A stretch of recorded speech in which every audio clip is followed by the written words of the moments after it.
Online, on Radio Player, and on 106.6 FM. This is Wycombe Sound, the Wycombe Wanderers Show. Welcome along to our Christmas Eve special of the Wycombe Wanderers Show. Well, I say special, it just happens to be on Christmas Eve. It's exciting though, isn't it? Do you feel Christmassy? Very, very Christmassy. Looking forward to the festive fixtures. Santa's on his way, and so are 3 points for Wycombe on Boxing Day.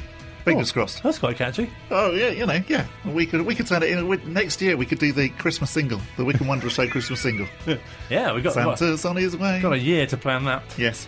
Thank you so much for having us on. Coming up in this special, as we're calling it, we'll be giving you another chance to catch up with our interview with Wycombe Wanderers' second most successful manager, Martin O'Neill. That was very well received, so we've got that. And we've got some, well, wouldn't call them outtakes, would you?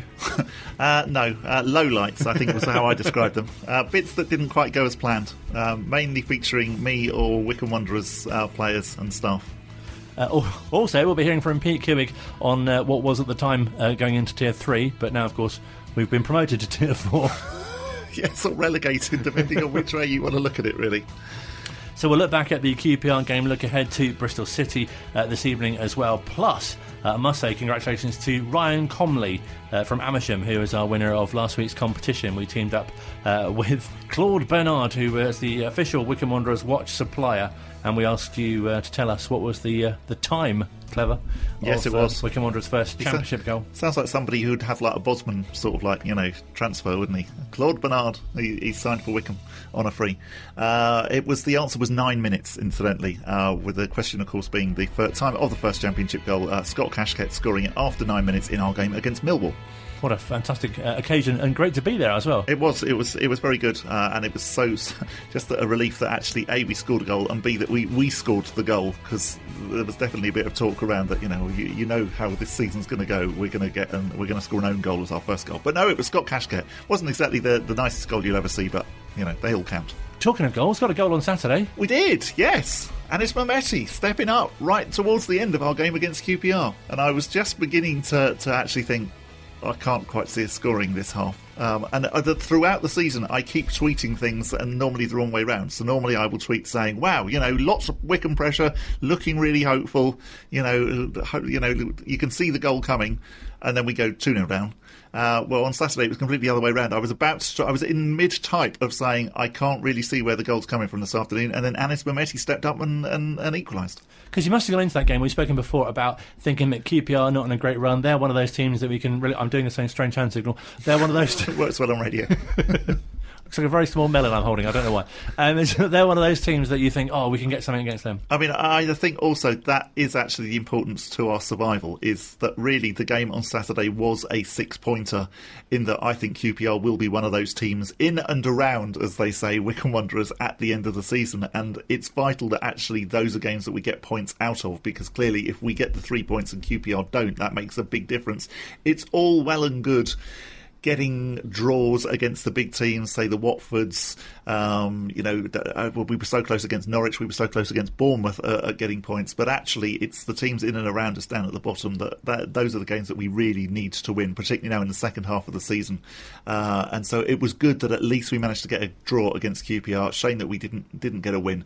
But onwards and upwards. And Bristol City again, now you look at a team that aren't actually on a fantastic run at the moment, considering where they were earlier on this season. So I think we'll be going there, with hope. And as Gareth keeps saying, it's not a team that nobody really will want to play Wycombe Wanderers at the moment. We are that sort of banana skin type team. And great to have Anis Mehmeti as another source of goals. Yeah, absolutely. I mean, he does look so exciting. He is a fantastic prospect. He's one of those players that you think, one day we're going to be seeing him grace the Premier League.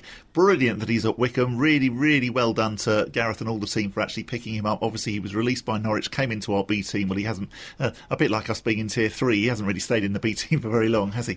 Topical. He is going to be great, and brilliant that he got his first goal on Saturday.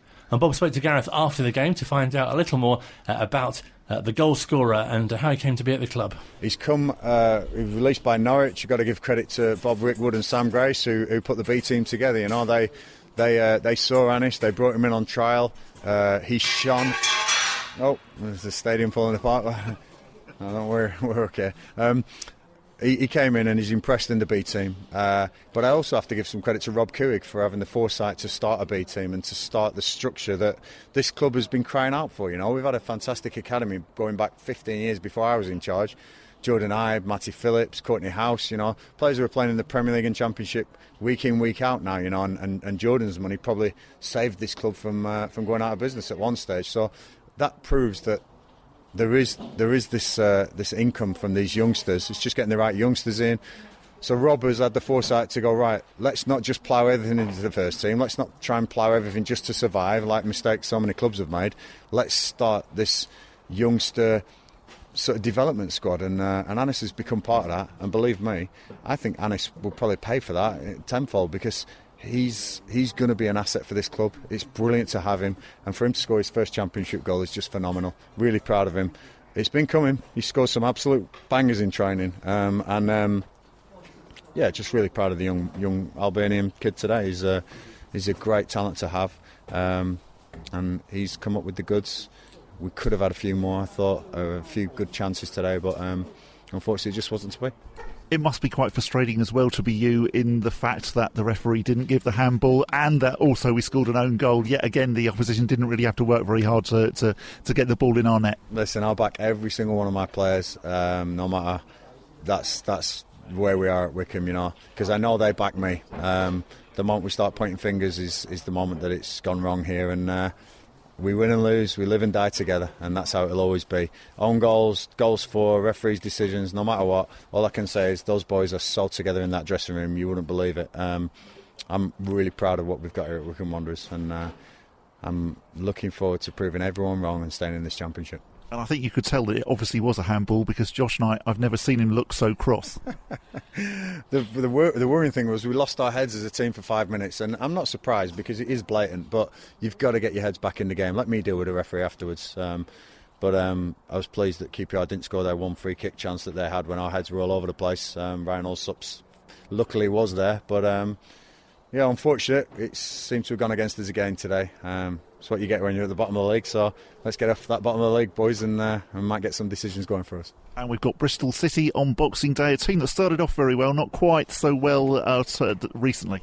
Yeah, they're beatable as well. I watched Preston last night, beat them, and we took Preston all the way and should have won that game. So this league's open. There's about 4 or 5 teams at the top of the league which will probably be there. The 3 that came down, I'm no doubt are going to be there at the end of the season.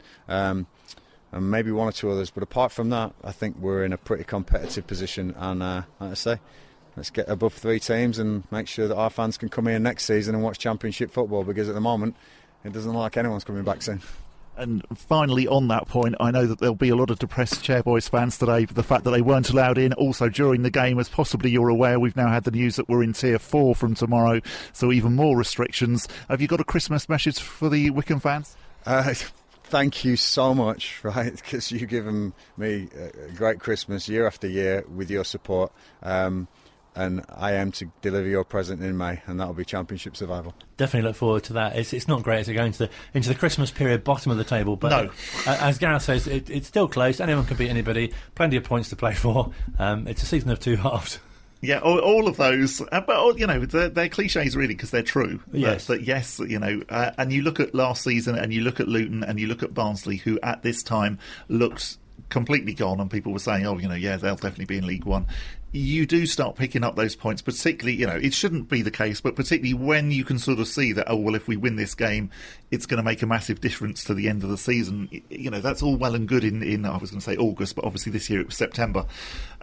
Whereas we all know that actually March, April, when you're really staring relegation in the face, that's the time when actually those teams at the bottom are really hard to play.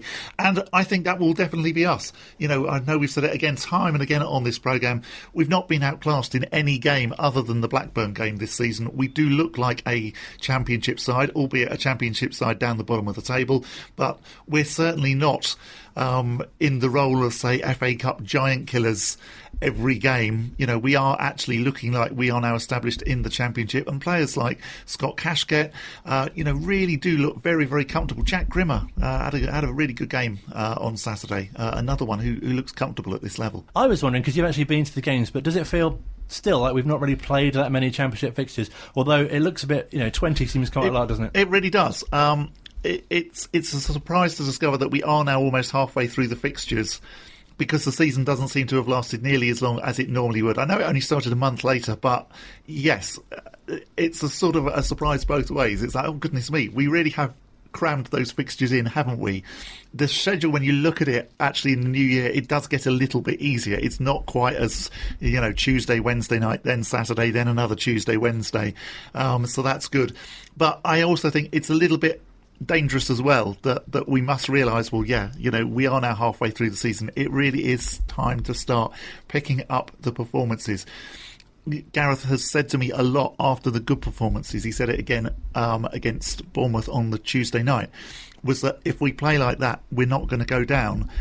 And I think the thing that we need to start doing is we need to start playing like we do against the Bournemouths and against the top sides, against the QPRs and against the Barnsleys and against the Rotherhams, because that, as I said earlier, that I think is the key to survival. It's great to play well against Bournemouth. It's real testimony to the side, to Gareth, to the coaching staff. But the games where we need to really start performing and taking it to those teams are the teams that are going to be down with us at the end of the season, because that's how we're going to survive. I hope the players are listening. Bob could be your new manager. No, I wouldn't be very good at that. It's the Wycombe Wanderers Show Christmas edition still to come. We'll hear from Martin O'Neill and some collaboration, that might not be the right word, of our lighter, hearty moments of the show. But off air, you mentioned that there was quite a different atmosphere at Adams Park on Saturday. There really was. So when we arrived, the news about Tier 4, it hadn't obviously been confirmed because Boris didn't speak to the nation until I think it was 4 o'clock, but there were definitely rumours already. Normally, before the game, even when the fans aren't there is a bit of a buzz. There's a bit of a buzz in the press area. They're obviously with the players and the coaching staff. There's a bit of an atmosphere. On Saturday, it was very noticeable straight away that actually people weren't necessarily focusing, or certainly the players, of course, were, but actually everybody else in the stadium wasn't focusing 100% on the football, because suddenly this news was coming through about Tier 4, about the fact that actually people's Christmas plans were basically in jeopardy. And so, the whole place, it was a sort of, I wouldn't say sombre, that's possibly overstating it slightly, but it wasn't the usual buzz that you got on a Saturday afternoon, even when the fans aren't there. It was wonderful that we managed to get that equaliser, because had we not got that, I think actually quite a lot of people of the light blue and dark blue persuasion would have been going home slightly depressed. But yes, Anis Mehmeti came to our rescue to cheer us up. But Pete Couhig has been very, very vocal about this and has, particularly when the news about Tier 3 was released, was very, very annoyed, I think is probably the way to say it, partly because he clearly is someone who actually does study the data. He's not actually speaking with regards to the fact that fans aren't being allowed in the stadium. He's actually speaking generally, as somebody who now lives in this country, about what he feels, and he's looked at the data and he doesn't necessarily feel that actually the restrictions are fair. He spoke to Sky Sports News, really, really interesting interview. It was a little bit of a surprise. Our staff had been working incredibly hard to get everything right for the pilot event, to get everything right for the 2000 event. Things went off without a hitch. There were no problems. Everybody felt, the comments that we got with everybody felt safer than at a grocery store. Honestly, I'm angry. Our staff has spent a lot of time getting ready, doing everything right, and now we just got to shut it off. And it's not like we didn't. We had to work hard. We had to get ready, and now 48 hours before the event, it just gets pulled. So, yeah, it's frustrating. Pete, are you angry because you think it's the wrong decision, or just because of the upheaval and the implications financially looking to the future?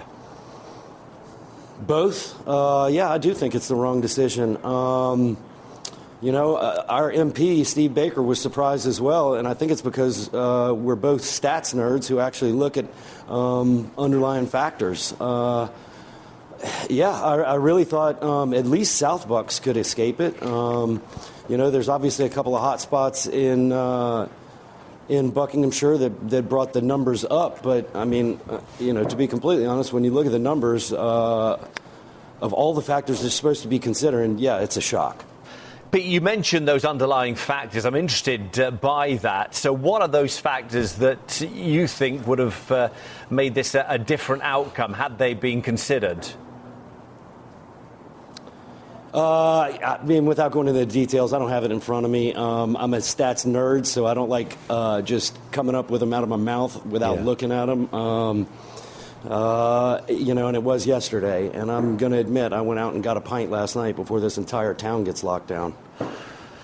Yeah, I don't blame you. Look, I mean, last month or earlier this month, you had fans back for the Stoke game after 9 months without them. I suppose you must have felt, look, we've turned a corner and on we go. But what was it like to have those fans That's back?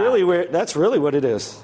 That's absolutely what it is. That probably stems most of my anger was seeing how well-behaved people could be, how people paid attention to the rules. We're obviously the most regulated business in England as far as supporters coming into the ground, and so they want to be here, so they followed the rules. I went around and I talked to the police, I talked to the security. Everybody was happy with what we did. But I guess the central government just came up with a little bit different decision than the last couple of weeks. Really just the shifting sands under our feet is making a very difficult business even more difficult. So, yeah, I mean, it's very frustrating running a football club right now. I can promise you that. And you're just feeling that there's no consistency or continuity with the decisions being made by government and that is actually impacting football and damaging things potentially for the future? Look, I know their job is hard. I know some tough decisions are having to be made.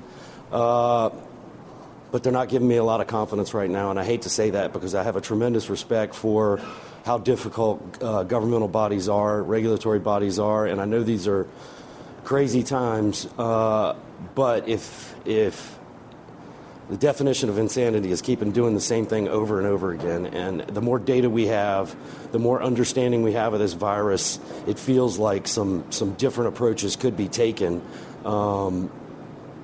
And they're not even trying. It doesn't seem like it. So it's just I'm sure I'm like everybody else who is just exasperated with what are the rules now? What are the rules tomorrow? What are the rules that we're supposed to follow? And when I drive around town and when I go to a grocery store and I see what's going on in a grocery store, what was going on here last Saturday, I can promise you I felt more comfortable in our stadium than I do trying to get groceries. Yeah, Pete, I mean, they're feelings, I think, that would be felt by a lot of people and would understand exactly your emotion with this at the moment. And what about Gareth Ainsworth? How did he take this news, especially with Saturday's match due to be against his former club QPR? I'm actually disappointed in myself because Gareth and I are both two of the most optimistic people on the planet, but I keep getting punched in the stomach, so it's a little hard this morning. Gareth was, and at its core, it is what's us, and we will go Saturday. It's extremely disappointing because Gareth played at QPR. That's going to be a heck of a home match here at Adams Park, and we wanted 2,000 supporters here to enjoy that one with us right before Christmas. Maybe that's a little bit of it as well. We had fans in here for a couple of matches, and now to get taken away right before the holiday season, it's like somebody stole Santa's present from under our tree. Yeah, I mean, look, as you rightly allude to there, Christmas is an important time financially for clubs. You'd already given the tickets or sold the tickets for that QPR game. What will the impact be, do you think? I know it's impossible to tell where you'll be in 2 or 3 months, but financially, with Christmas now not being what you thought it was going to be in terms of having those 2,000 fans in the stadium, financially, what does it mean for you at Wycombe? Not an easy year to be a CFO of a football club. Fortunately, we think in scenarios, and we're trying to plan for everything. We took a very conservative approach this year because we knew the turnover number wasn't going to be what it would normally be in the championship, so we're prepared as well as we can be. With the 2,000 level, it was really just about taking care of our supporters, our season ticket holders, and getting them in here. One of the things that I worry about are, the unintended consequences of rules like we have. I just don't think enough. They're so laser focused on the virus that there's going to be some unintended consequences as a result of locking down people for a year that I don't think we're truly going to know about, especially with the data until the future. And many times, many times, it's the unintended consequences of governmental public policy that really shapes what people think about the decisions that politicians make. And I just think, again, their job's difficult, but hindsight and the 2020 that hindsight's going to have on this situation, I can't wait to see the post-op, to see how we should do things differently, because I can promise you this, it doesn't feel like we're doing it the right way to me. Really interesting to hear from Wycombe Wanderers Chief Financial Officer Pete Couhig, speaking on Friday, of course, when Tier 3 was looming. Yes, indeed. We didn't even know then about Tier 4, but yes, speaking before the QPR game, which is why obviously he was mentioning that. But really interesting to hear from him because, as he said, you speak to him, you speak to Gareth, they are two of the most positive people going. And clearly, Pete was very, very angry. I've never heard him that cross before.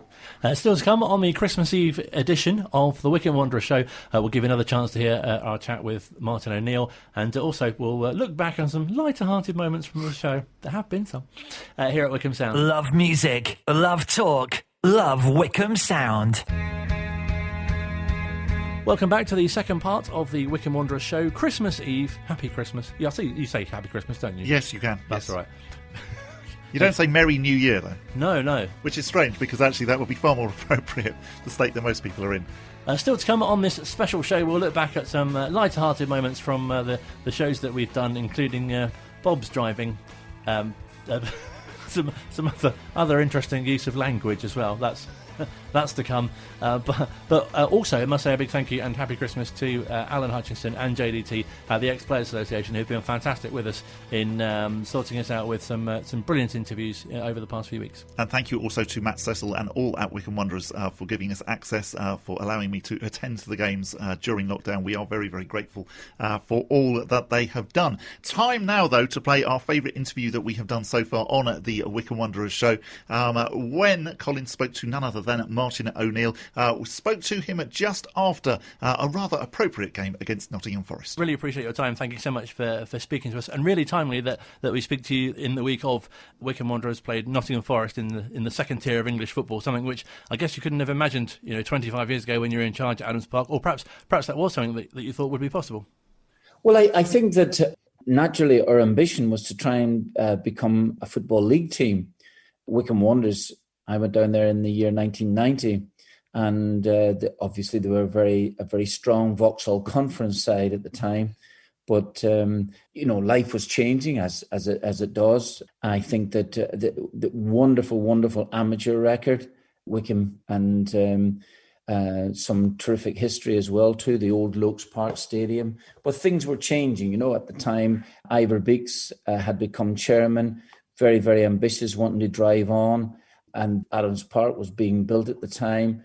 Lokes Park was going to finish, which was a bit of history, and I was sorry to see it go. That old sloping pitch, but nevertheless, it was a new dawn, as it were. And of course, ambition was actually quite high. So the remit for me was, I think, was to try and get the team into the Football League. Is what you achieved then, is it comparable to getting into the Championship? Now, obviously, it's so different, and the team obviously being part-time and going to full-time as well. Well, I think that what we had, we just when we became a Football League team, we would obviously it had been tough. My first year, we won the FA Trophy, which is something that Ivor always wanted to achieve, and that was great. And I was as genuinely as delighted for him as I was for myself, of course, and the players. So we pushed on, and we ended up the same number of points as Colchester, who had been relegated a couple of years before that from the Football League itself, but had been able to retain professional status, and all their players were full-time status. So it was a struggle all year. We ended up with 94 points. I think the third team had Kettering, I think, had about 70 points. So for us to miss out in goal difference there was really, really tough to take. But the players come back with a fantastic attitude. We ended up winning the double and hence taking ourselves into the Football League. Now, this is the point that I wanted to make, is that our first season, we went up through the playoffs, beating no less a side than Preston North End. And the following year, we were in with the likes of Birmingham City and teams like that. And this was all very, very new to us, new to the players. And I think that's the only year where one team would go up automatically into what is now the Championship, and 4 teams would contest the playoffs. And we finished 6th again in our first year in the what would be called now the First Division. So we went very, very close. And had we gone into the playoffs, who knows? Our record was really good in that. We might have made it into the Championship in 2 consecutive years. However, it didn't materialise. As I said, we finished 6th, and I think Huddersfield Town, for instance, I think might have been one of the teams that went up, along with Birmingham City, who went up automatically. So those are the teams that we were competing against at that particular stage. It was great experience. So the comparisons, I think, would be there. Of course, the same contrast you could imagine as well. But the achievement of the team now today has been absolutely fantastic, really, really fantastic. So I think that we did all have an ambition to try and go up as far as we possibly could in the English League. But to wait that length of time now to achieve that in the Championship was really remarkable. Did it feel like a big step up? Because we spoke to Glyn Creaser recently on the show, and he was saying it was like an ambition fulfilled when you offered him a full-time contract, because obviously he had all the players had other jobs at the time as well, and then to compete in the Football League as well. Well, it was. Well, first of all, let me say about Glyn Creaser. My first couple of weeks at Wycombe, way back in 1990, was to try and convince Glyn Creaser to stay at the football club, and having a meeting with him one night in Bisham Abbey, as we did our training at night time down in the plastic surfaces at Bisham Abbey, was as big an achievement as I terrific with the players as well too. You know, and all the players looked up to him immensely, and he was a big driving force. So I think he had been tapped up by Barry Fry again at Barnet, and there was a possibility he could earn more money and such things like this here at Barnet. But he decided to stay with us, which was terrific, and hopefully he didn't regret it. So at the age, I think, what age was he? About 30 or 31, for him to come in and want to become a full-time professional footballer when we made it into the Football League again was a big moment. And I think some of the players would have followed Glyn as well too in that aspect. Everybody, I think only Mark West, who decided, his particular job, and perhaps maybe didn't want to do it, become a full-time professional. By the way, West was also a terrific footballer for us. His goal in the against Kidderminster, where he at Wembley to win the FA Trophy, I think just epitomised him. But the players all became professional players, and again, found the step up unbelievably difficult to begin with, but as the early weeks disappeared into months of that particular season, we got a grip of things. And to be fair, I don't think we were actually ever out of the top 6 or 7 for most of the season. It was such an attacking, attractive football as well to watch. Reminded recently, speaking to JDT from the Ex-Players Association, who, as I'm sure you know, put together this fantastic video of you speaking in 2012 at the Veer Suite, and there are clips in there of that first game against Carlisle, and it's so fantastic to sort of recall the great performances and a fantastic group of players as well from that time. Absolutely, and in terms of attitude, in terms of enthusiasm, in terms of enjoyment, I would put it up there. I would put my time at Wycombe alongside any my time at Aston Villa, my time at Celtic, and my time at Leicester City. There There was a fantastic camaraderie. I know it's an overused word, but it really was. It was evocative of the team. They were willing to fight for each other the whole time. But there was an enjoyment during our training sessions as well. And we weren't blessed with any great training ground or anything like this here. We tried different places. We finally settled up at Holmer Green for a while, where there was a man and his wife looked after us very, very well. And they were terrific to us. And after training, the buns and the sandwiches would come out. Honestly, it really was a super, super time for us. And of course, with the results going well on the pitch, that helps immensely. And I look back on that there with really fond memories.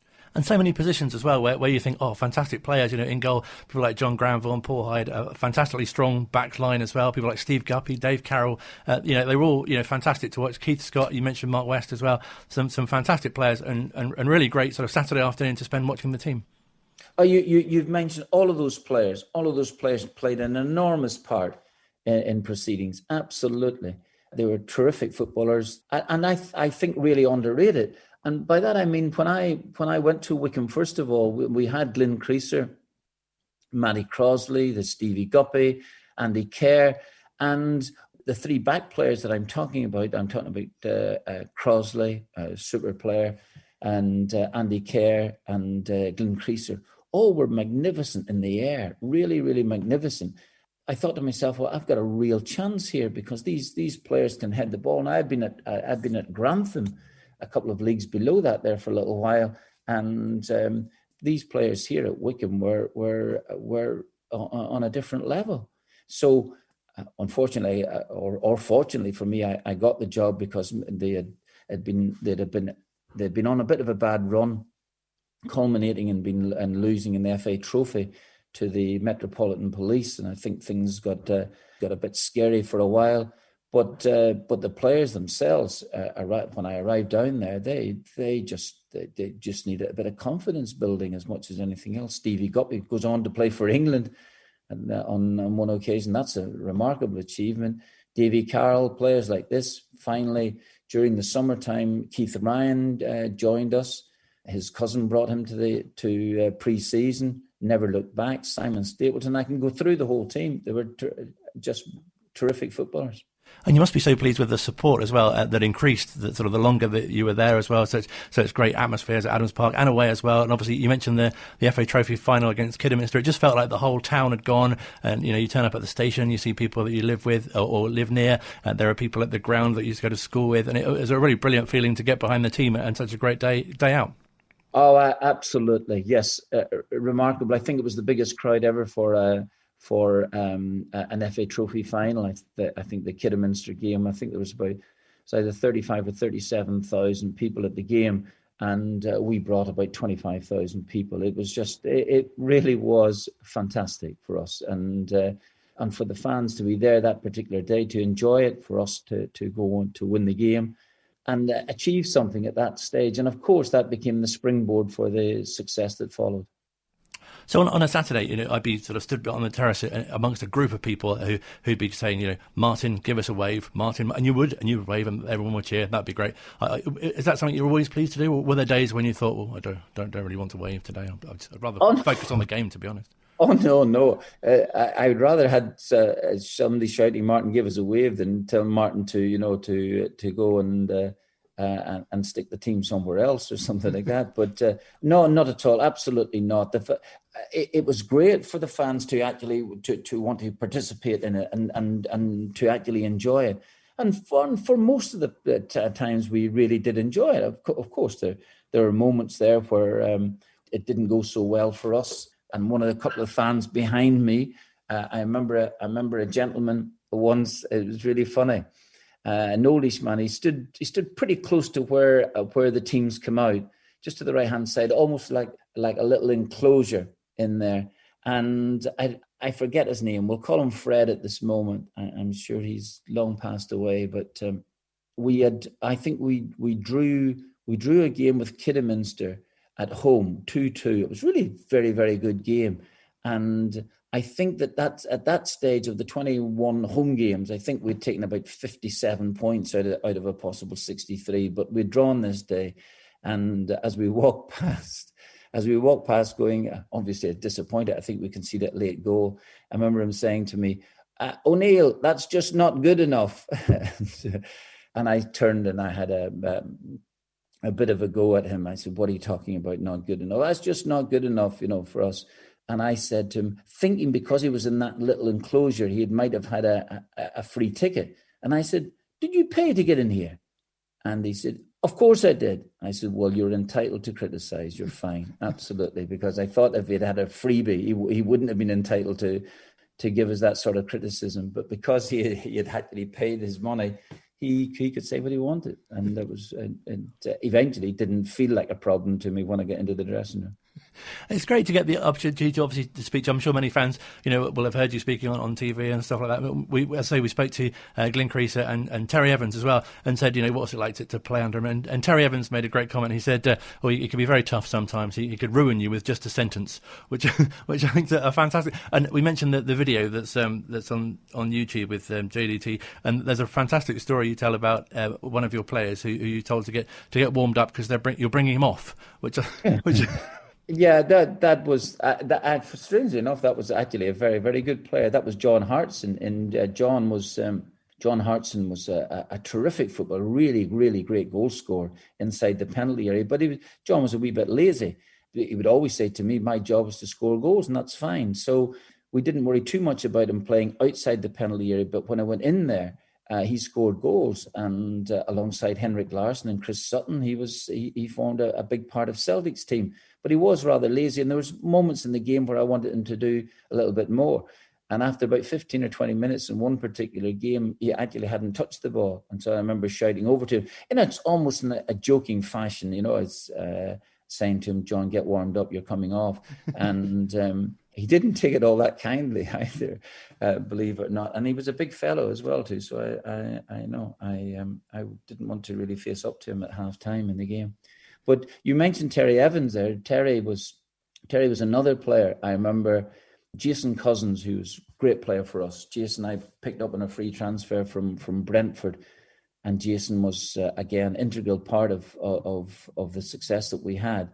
But he mentioned to me about Terry Evans, and Terry wasn't too happy down at Brentford at the time. The two of them had been good friends, and I thought that there might be an opportunity to bring Terry to the football club. And so we paid £40,000 for him, which was a lot of money for us at the time.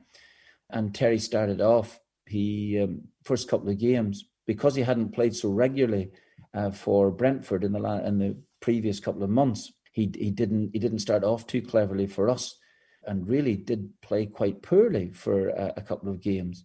But I remember saying to him, Terry, what is up? He said, "Oh, Gaffer, just give me a little bit of time." He said, "My timing's off at the moment." I remember him saying that, "My timing's off."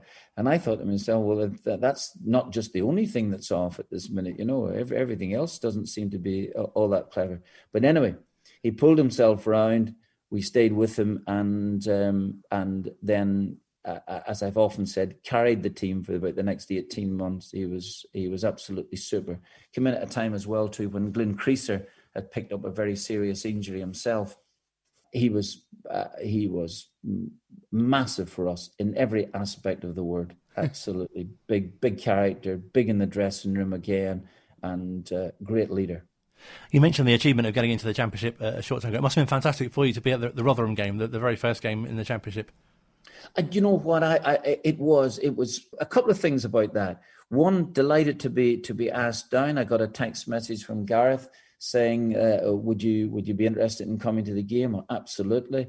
Then I got in touch with the young lady, and she told me what to do. And so obviously with COVID and things like this here, so you had to be careful. So I got tested.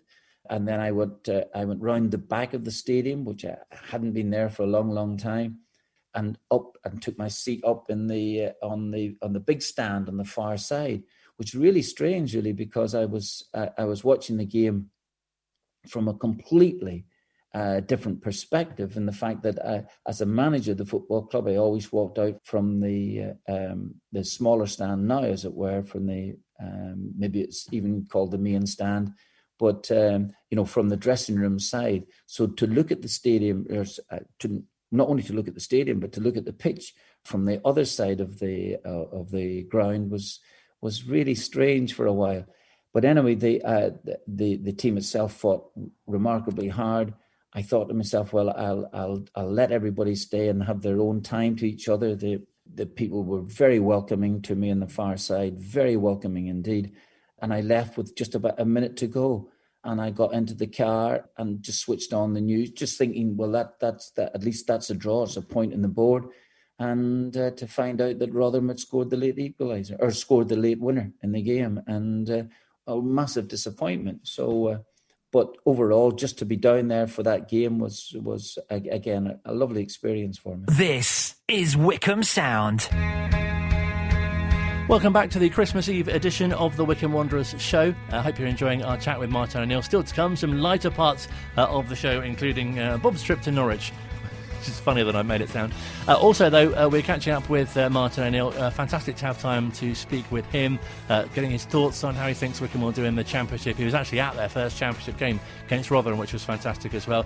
We caught up with him just after the team played Nottingham Forest, another of his former clubs, of course. And also, it was just after the news that John Reardon had died, his former assistant. And we got his reaction, and he paid a fantastic tribute to John Reardon.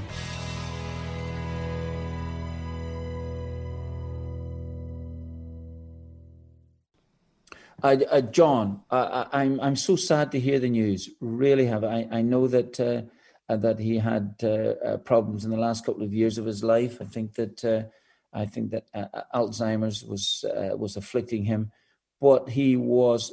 When you talk about characters at the football club or any football club, he was an absolute character in every aspect. And initially, I suppose maybe when I went to the football club, first of all, John Reardon was kind of thrust upon me in that sense, in the nicest possible way. But Ivor said, "Oh, listen, he'll be a great sounding board. He'll be all of those things." And I suppose me being young, rather impetuous, and wanting to do things on my own, I didn't really want people thrust upon me.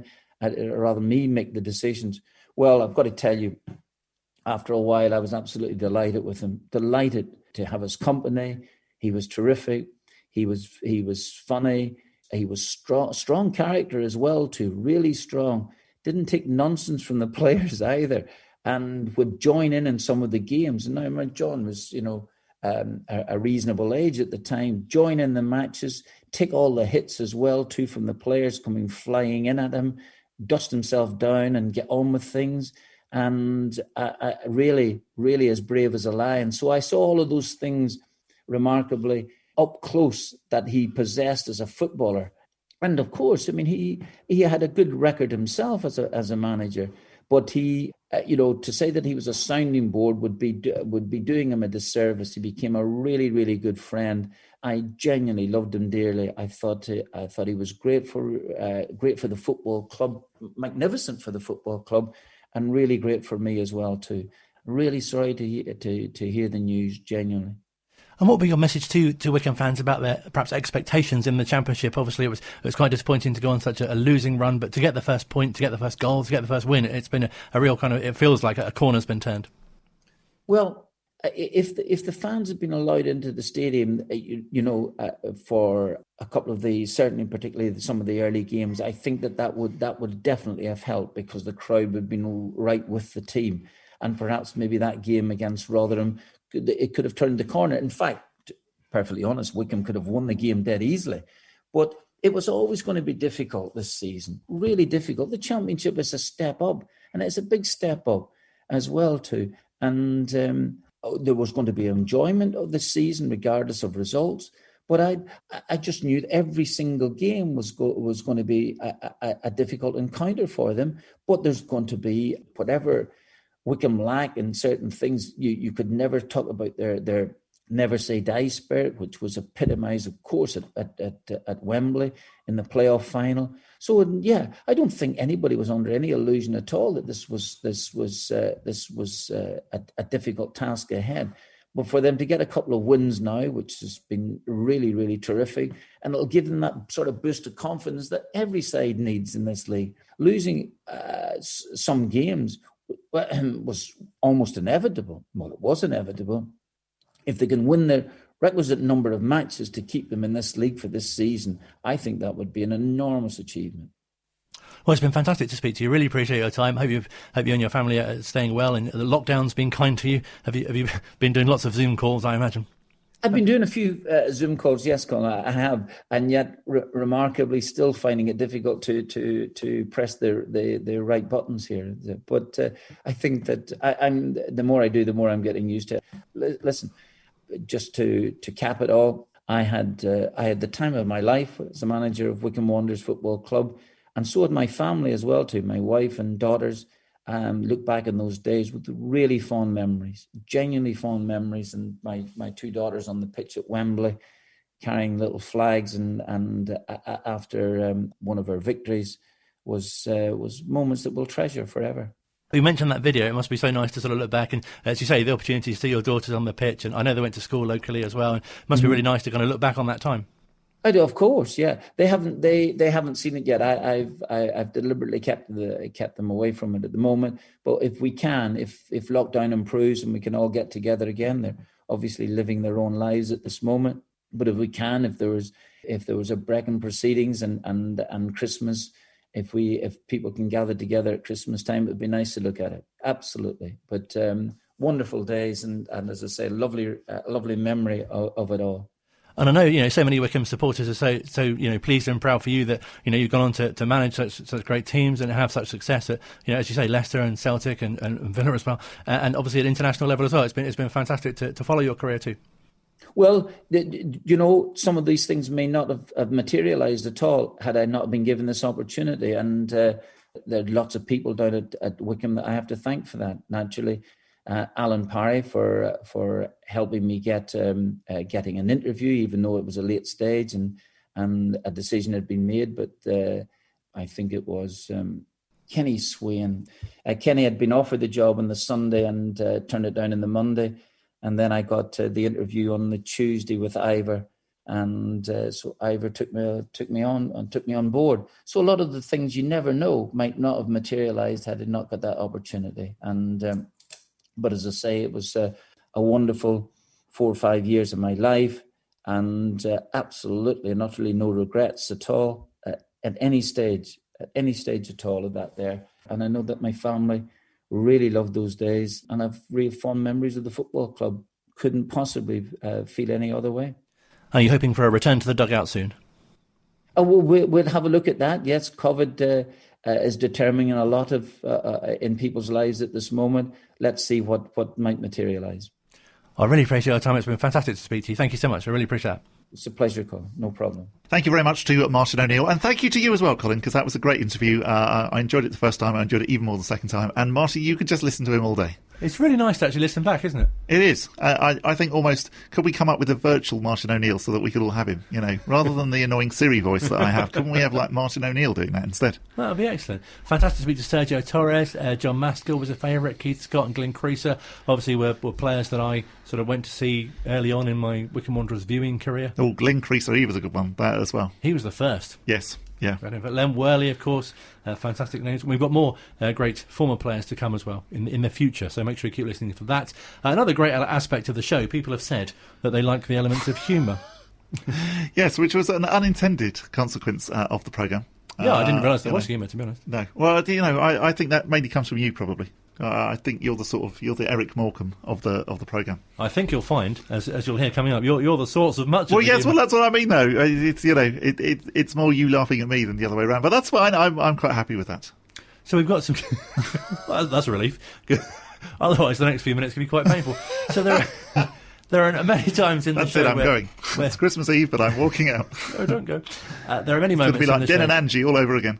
I think the thing about a show is you've got to get off to a good start. Yes. You've got to be ready, haven't you? Yeah. Ready? Yes.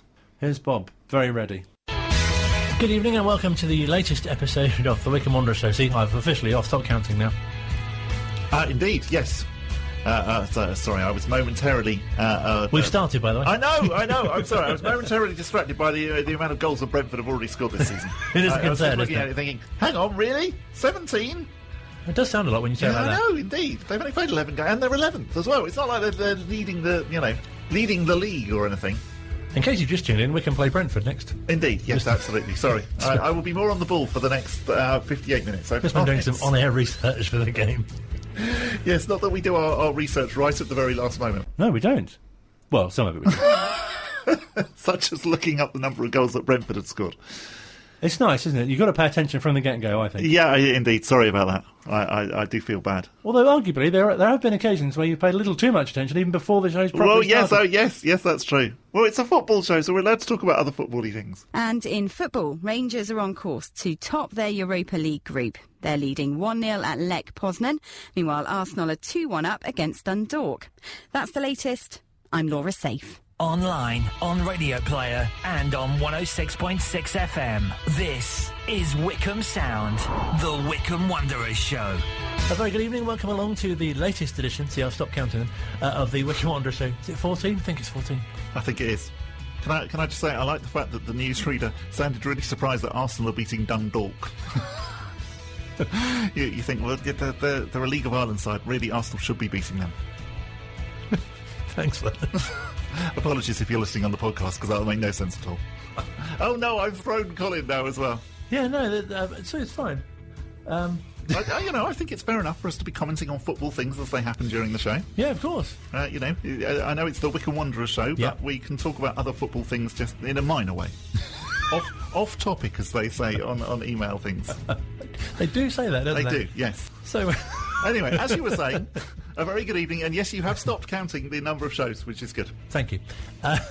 Coming up this evening, we'll review, we'll find out how Arsenal and Dundalk are getting on throughout the evening. I'm all for spontaneity, but they won 4-2 in the end. Are you a fan of Dundalk now? Yes, sir, yeah, definitely, yes. I look forward to seeing you in a Dundalk shirt. One of the highlights of doing the show, actually, probably must be for you as well. They actually get to go to the games. It's very exciting, that, but also slightly fraught with danger. Some of them are quite far away. They are, yes. And some of them you've not been to before. That's true as well. So you need to take extra care when getting there. Some of them begin with the same word, which can be a bit confusing. There's a lot of B's in the Championship. There are, yes. Because again, I'm lucky enough that I am going up to Blackburn even on Saturday. Maybe Blackpool as well. Not Blackpool. Well, you never know. That might on be your tour of the north. Yes, if COVID who knows where you'll end up. Exactly. You never know. There's lots of B's in the Championship. I don't think Blackpool are one of them, though, are they? No, I don't think they are. But you can understand me getting confused. And then, actually, a clip that we haven't got was you then thinking that Barnsley was to the left of Manchester. Oh, I was geographically a bit lost by Barnsley. Yeah. It was a good job that we didn't send you to Barnsley. Another B, of course. And then also there's the fact that actually when I drive to these places, sometimes I'm slightly... I have confessed previously to bad driving habits. Are you going to Norwich? I am going to Norwich, yes. There's an expression you don't hear very often. Do you know the way? That's very stereotyped. I'm sorry, I didn't say that. Do you know the way? Just about, yes. It's a long way, isn't it? It is a long way, and also it's a real pain because there aren't really motorways in that bit of the world. So you have to. This is going to sound awful. You have to concentrate a bit more, if you know what I mean. Watch out if you're on the roads and you see. You know what I mean? Because there's roundabouts and stuff. Roundabouts? Good Lord. Whereas, when you're going to Blackburn, it's fine because you just get on the M40 and basically it's motorways all the way. So you can just sit there and you don't really have to think too much. Whereas going to Norwich, too many roundabouts. If Bob's not on the show next week, he won't. Didn't concentrate nearly enough. How on earth did you make it back to and back from Preston?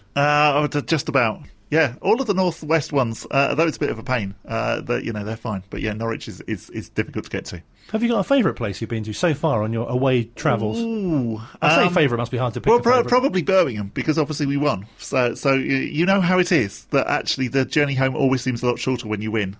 Whereas, Preston or the Blackburn was a long way home. City Ground must have been good to go to as well. Yes, that was good, yeah, but obviously, again, we lost there. So Derby was quite good. Norwich, because you had to concentrate. Yes, Norwich, because I had to concentrate. Derby as well, because obviously Wayne Rooney was there, because, of course, they're not called Derby anymore, they're called Wayne Rooney's Derby.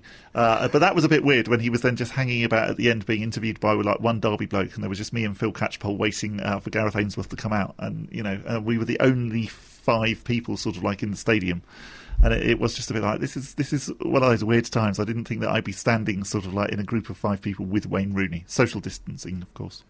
Anyway, it's time now for an apology to Gareth, because in the last away game against AFC Bournemouth, I was interviewing him. And there was this odd moment where he said something and he looked away at the same time. And it was the way that he said it, I thought that he'd said something he shouldn't have done. But turns out he didn't. We've got our identity back. We're making noises in this league. And I want to make the biggest noise by causing the biggest upset to all the bookies in the world and staying in the Championship. Might have to edit that bit out. Bookies, he said.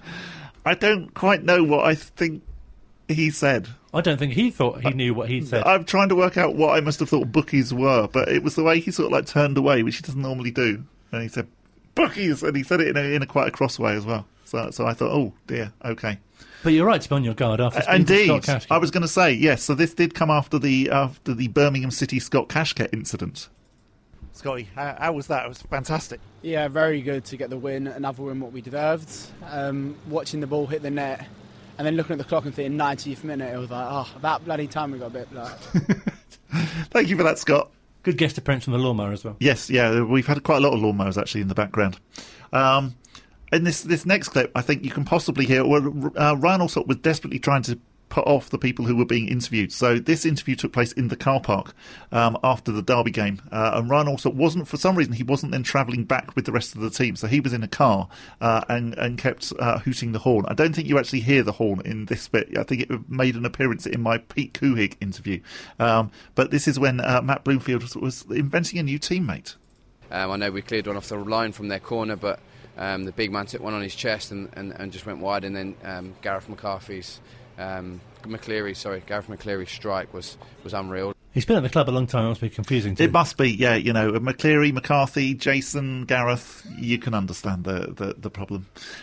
From earlier on in today's show, the steward's dropping a bit of a clanger. We quite enjoyed this one, and we left it in as well because it made us laugh. Be nice to hear this again. Listen out for the clanging. There's excellent clanging. He's come released by Norwich. You've got to give credit to Bob Wickwood and Sam Grace who put the B team together. You know, they saw Anish. They brought him in on trial. He shone. Oh, there's the stadium falling apart. Oh, don't worry, we're okay. I love the way he says we're okay.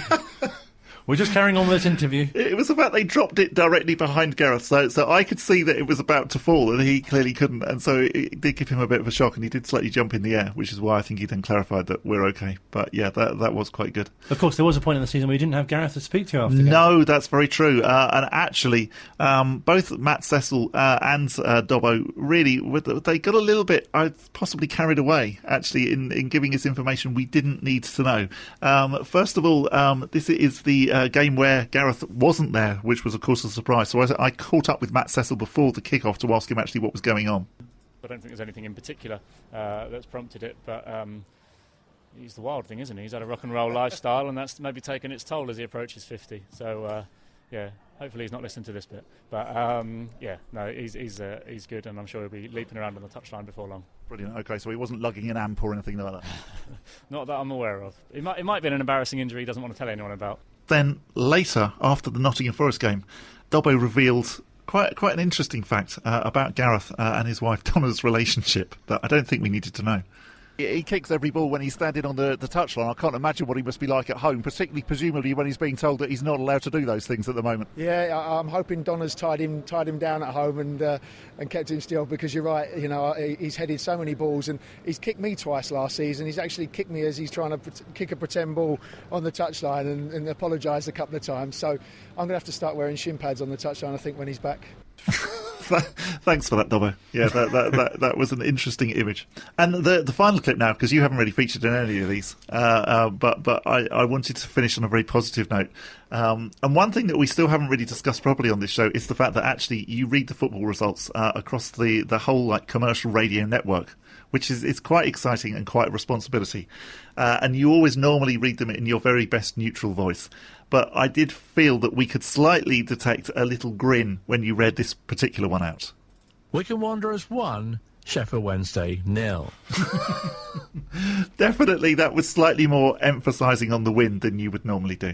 Yeah, and similarly, I think when you get to like a 0-0 draw or something, or a Wycombe defeat, you just want to get it out and then move on. Yeah, did you do a sort of like Blackburn Rovers 5, Wycombe Wanderers now. Yeah, not so good. Yeah, in the way that the person who announces the opposition goal scorer at football grounds, you always feel it's like, goal scored for definitely get more excited number 9, and you think, oh yeah, okay. I used to do the ground, and I was going to say, and that again, that's I know we're almost out of time, but those are two things that we need to speak to you about in the new year: is the fact that you do read the football results and that you used to do the announcements at Wycombe. Well, that's fantastic. I remember, especially during the BSE crisis, I announced that beef burgers were being replaced by lamb burgers in the same way that you'd announce a substitution. It's very, very good, the things that you remember. The BSE crisis, goodness me. That's going back a bit. It is, yeah. It seems quite tame to what we're going through now, really, doesn't it? Different crisis now altogether. So thank you so much for listening. Have a fantastic Christmas. We'll be back in the new year. We'll be reviewing the festive fixtures as well. Thank you so much for listening to the Wycombe Wanderers Show here at Wycombe Sound. It's a lot of fun to do. Yes, indeed. Merry Christmas. Thank you very much for listening. Thank you for everyone's nice comments that you've sent in since we started the show in September. We're not here next week for New Year's Eve, but we will be back on the Wycombe Wanderers Show from Thursday, the 7th of January at 7 p.m.